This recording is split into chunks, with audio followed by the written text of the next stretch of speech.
Sebelum mulai tahap wawancara, boleh Ibu memperkenalkan diri terlebih dahulu dan menceritakan sedikit pengalaman mengajar sebagai guru kelas 1.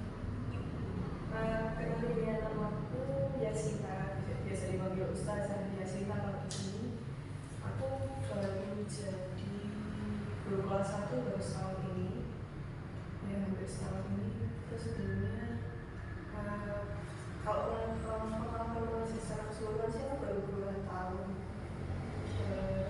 kira-kira lah 2 tahun. Untuk di sini sama sebelumnya di SD lain itu ke kelas 3, dan baru tahun ini baru banget jadi guru kelas 1. Jadi ya masih banyak penyesuaian.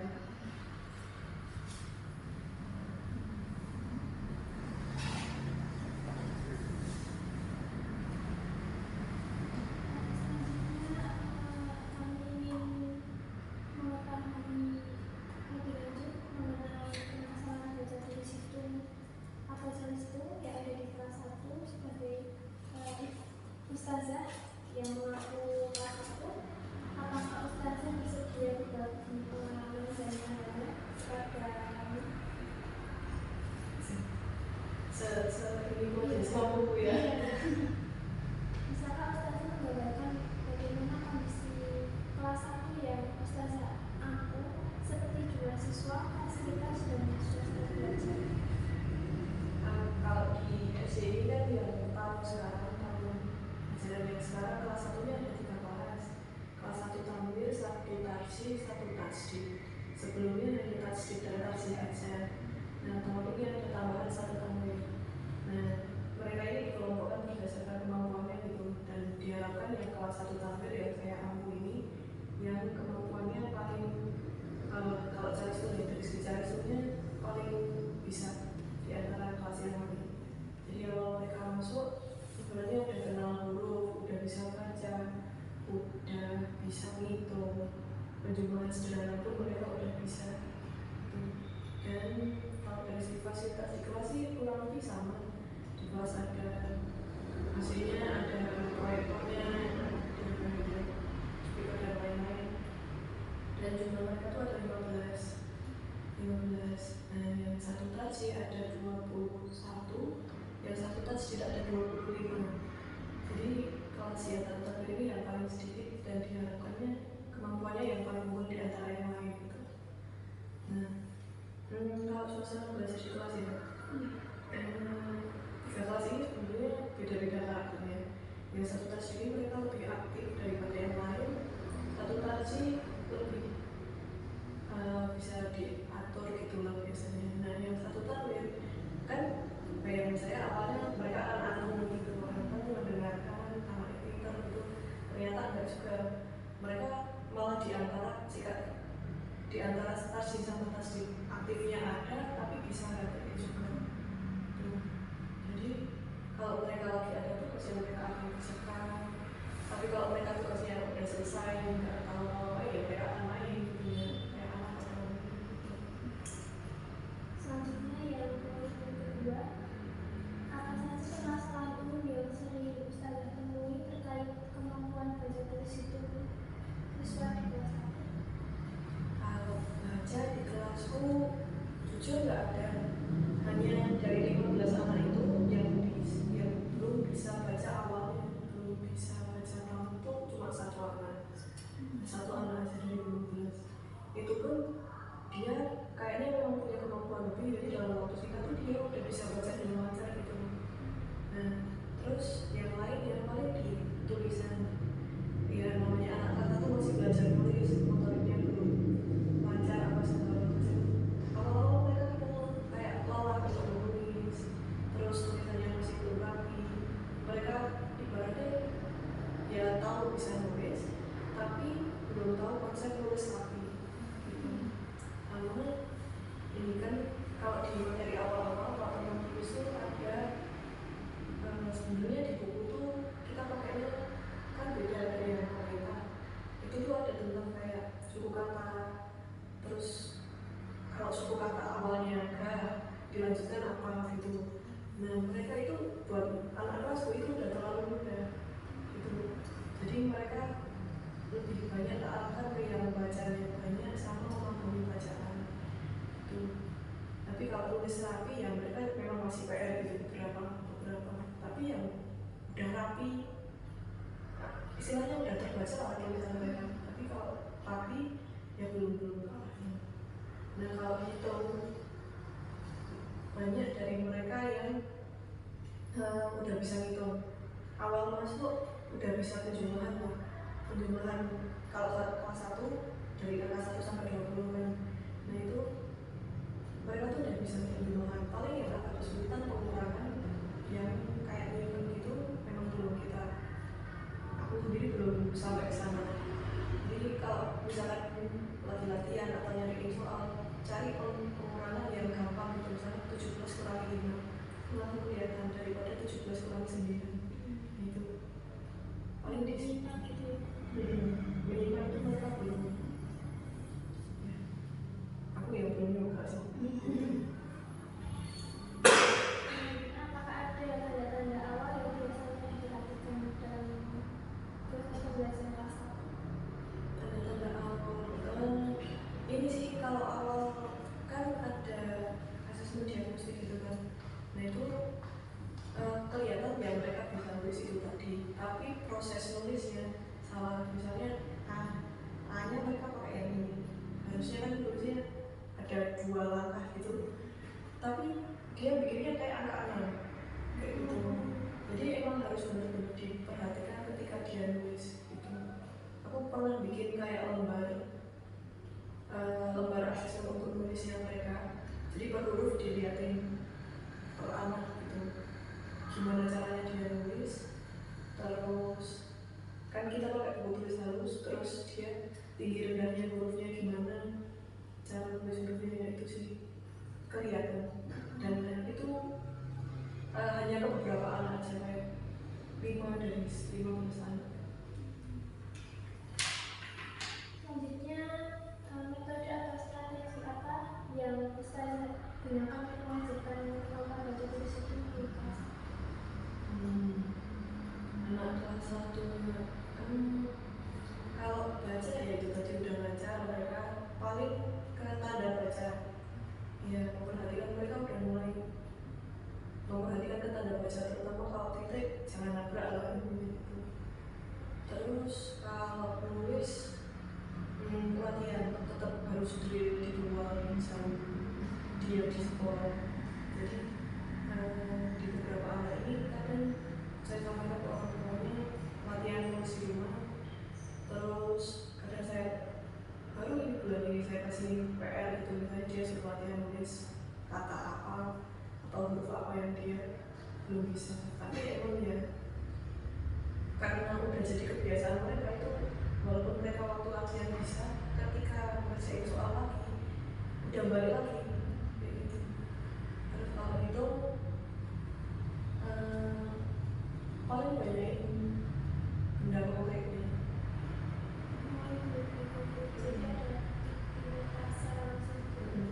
Harus yang kelihatan. Tapi mereka ya itu tadi hitungannya kan bagi mereka udah gampang kebayangannya 1 sampai 20 udah gampang buat mereka. Jadi ini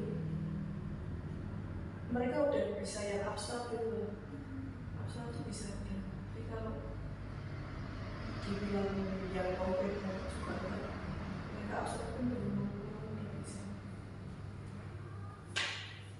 Selanjutnya, menurut Ustazah apa saja faktor penyebab kesulitan siswa dalam menguasai baca tulis dan itu?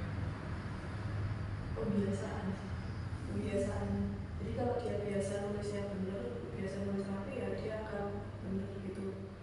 Dan mau itu di sekolah maupun di rumah juga harus dilatih lagi. Kalau itu saya baru punya pandangan aja sih, kayak apakah mereka seharusnya menghafal juga gitu. Mereka kan bisa melakukan penjumlahan pengurangan, tapi apakah mereka perlu menghafal gitu, misalnya hafalin 1 tambah 1, 2 tambah 2 dan sebagainya ya. Itu belum saya wajibkan gitu ke mereka. Misalnya anak wajib hafal penjumlahan 5, itu belum saya wajibkan. Tapi itu baru pandangan saya. Bisakah Ustazah memberikan contoh kasus konkret dari pengalaman mengajar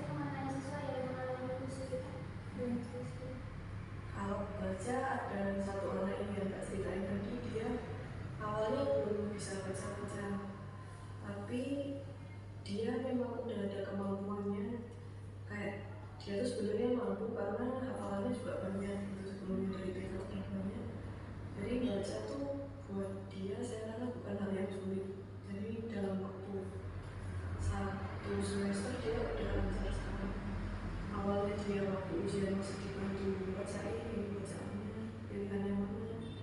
Sekarang dia udah bisa baca sendiri. Terus yang tulis tadi, tulis ini kebiasaan yang paling sulit kayaknya. Jadi masih perlu PR sampai ke depannya lagi. Terus kalau hitung nih permasalahannya hitung jujur belum ada. Paling ya itu tadi, apakah anak tuh harus hafal gitu. Selanjutnya, bagaimana cara ustazah menangani siswa yang memiliki kesulitan belajar? Apakah ada pendekatan individu yang dilakukan? Pendekatan individu ada, yaitu memberikan latihan untuk mereka. Dan itu baru ke satu anak ini yang khusus itu, karena dia yang tulisannya paling apa ya, dia ketika suka mulai gitu, dan dia baru nulis nama, terus namanya dia ngobrol gitu, ya itu jadi nggak cuma nulis aja tapi fokusnya juga perlu dilatih. Terus apa lagi? Kalau matematika nggak terlalu bermasalah mereka di kelas, berhitungnya mereka nggak terlalu bermasalah.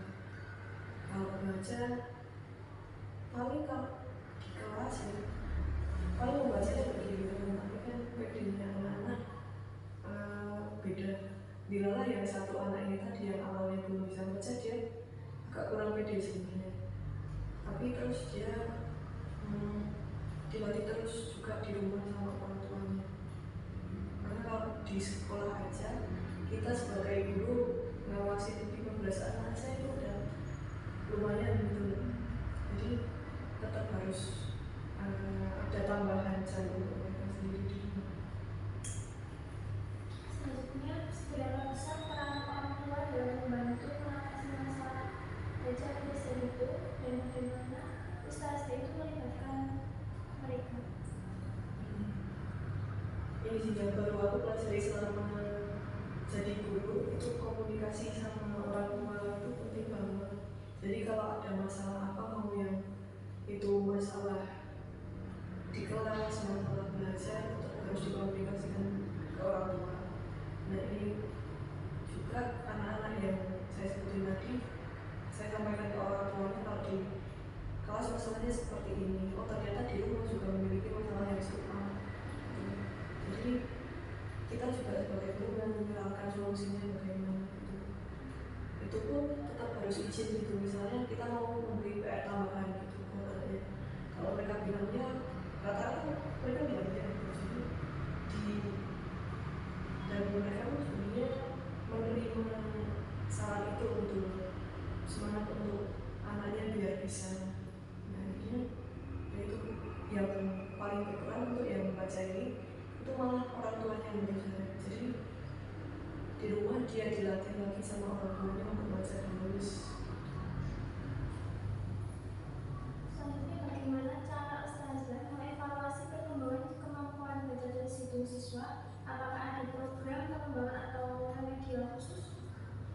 Kalau program khusus kayaknya belum ada, tapi emang dari per semester atau per tengah semester gitu juga bisa kita lihat gitu kemampuan baca tulisnya. Kalau saya biasanya setelah yang rapor nambahi ada kayak catatan untuk anak-anak gitu. Misalnya anak ini belum bisa ini, silakan latihan lagi misalnya gitu ya.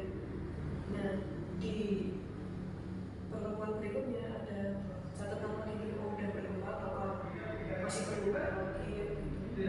Jadi tapi kalau terprogram khusus belum.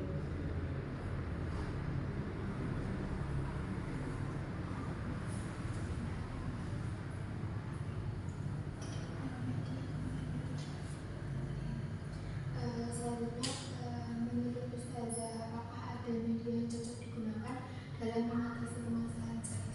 Kami juga dari dosen diminta untuk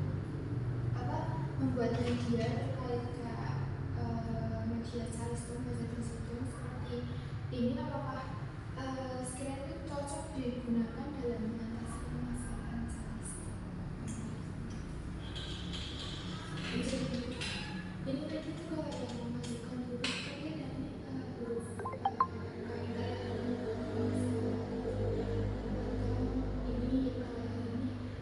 semisal huruf M mereka harus mencocokkan dengan berubah huruf M, huruf C atau selanjutnya ini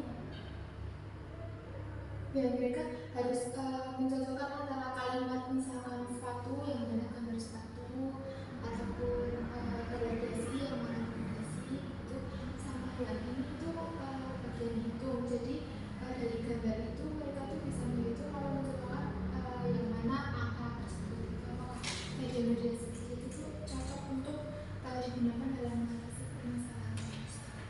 Bisa kalau untuk calistung permulaan bisa digunakan kayak misalnya ada yang belajar bagaimana huruf C misalnya, terus kata-kata yang awalnya siapa saja itu bisa untuk yang masih permulaan bisa. Jadi kalau media tergantung permasalahannya. Kalau di kelasku mungkin ini medianya udah nggak efektif digunakan, tapi mungkin di kelas lain bisa, karena mereka kalau yang di kelas satunya ada yang huruf apa belum tahu, kapitalnya gimana belum tahu, atau angka apa jumlahnya berapa, ini bisa membantu.